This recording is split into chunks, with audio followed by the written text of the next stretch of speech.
Mheshimiwa Spika, ili wizara iweze kutekeleza majukumu na malengo yaliyopangwa ikiwemo ukusanyaji wa maduhuli ya shilingi trilioni 1 bilioni 405 milioni 537 laki 268,755, naomba bunge lako tukufu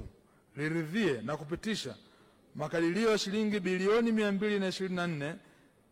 milioni 984 laki 150,000 kwa ajili ya matumizi ya wizara na taasisi zake kwa mwaka wa fedha 2025-2026 kwa mchanganuo ufuatao: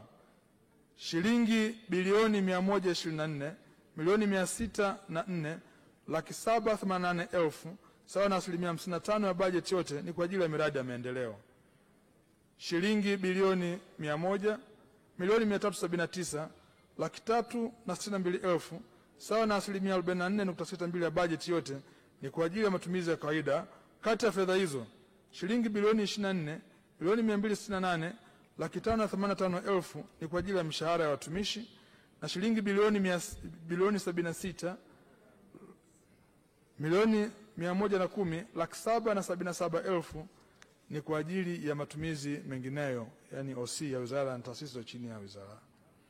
Mheshimiwa Spika, kwa mara nyingine tena naomba nitoe shukrani zangu za dhati kwa waheshimiwa wabunge wote kwa kunisikiliza. Majedwali na vielelezo kwa ajili ya kutoa ufafanuzi wa masuala